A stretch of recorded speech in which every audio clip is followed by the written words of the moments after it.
You know, there are American heroes who don't like this idea. Neil Armstrong, Gene Cernan have both testified against commercial spaceflight in the way that you're developing it, and I wonder what you think of that. I was very sad to see that, because those guys are, those guys are heroes of mine, so it's really tough. I wish they would come and visit and see the hardware that we're doing here. And I think that would change their mind. They inspired you to do this, didn't they? Yes. And to see them casting stones in your direction. It's difficult. Did you expect them to cheer you on? Certainly hoping they would. What are you trying to prove to them?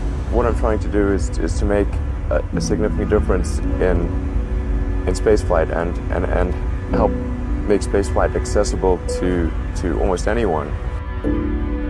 One of the most difficult choices I've ever faced in life was in 2008.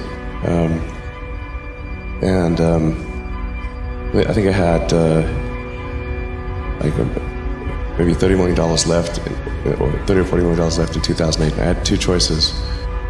I could put it all into one company, and then the other company would definitely die, or split it between the two companies.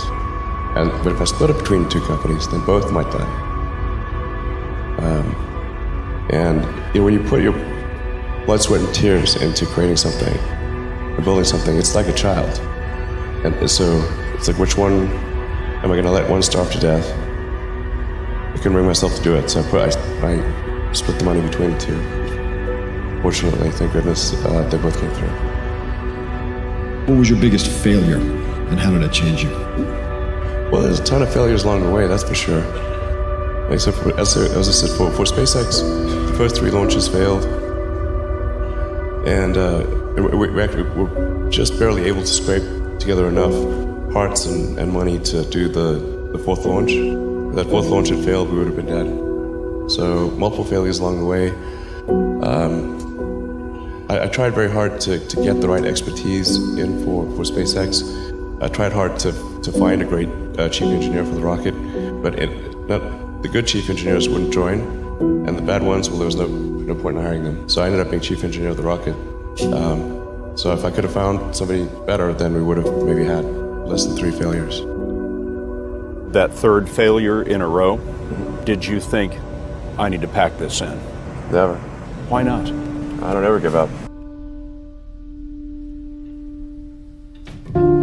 So many people tried to talk me out of starting a rocket company. It was crazy. One good friend of mine collected a whole series of videos of rockets blowing up and made me watch those. He just didn't want me to lose all my money.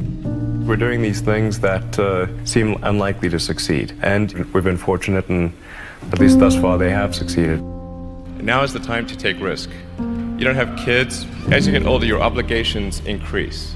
And once you have a family, you start taking risk not just for yourself, but for your family as well. It gets much harder to do things that might not work out. So now is the time to do that before you have those obligations. So I would encourage you to take risks now. Do something bold. You won't regret it. How did you figure you were going to start a car company and be successful at it? Well, I didn't really think Tesla would be successful. I thought we would most likely fail. But I thought that we at least could address the false perception that people had that an electric car had to be ugly and slow and boring like a golf cart. But you say you didn't expect the company to be successful, then why try? If something's important enough, you should try, even if the probable outcome is failure. Or how do you think about making a decision when everyone tells you this is a crazy idea? Or where do you get the internal strength to do that? Well, first of all, I'd say I actually think I feel fear quite strongly. So it's not as though I just have the absence of fear. I feel it quite strongly. But there are just times when something is important enough, you believe in it enough, that you do it in spite of the fear. I think about what technology solution is necessary in order to achieve the particular goal, and then try to make as much progress in that direction as possible. I think being a multi-planet species and being out there among the stars is important for the long-term survival of humanity. And that's one reason. But then the part that I find personally most motivating is that it creates a sense of adventure, and it makes people excited about the future.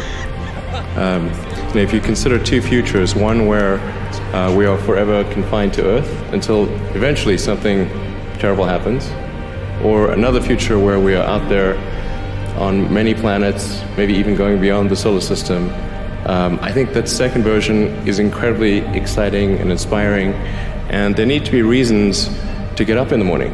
Life can't just be about solving problems. Otherwise, what's the point? There's got to be things that people find inspiring and make life worth living.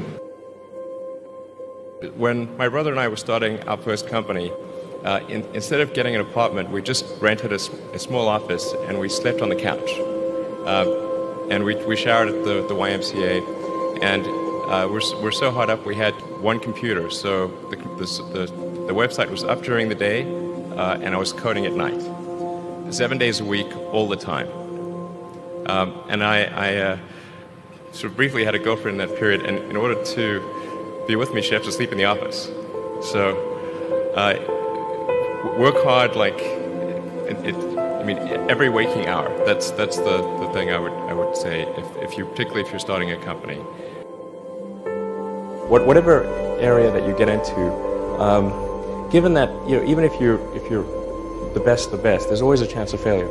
So I think it's important that you really like whatever you're doing. If you don't like it, life is too short.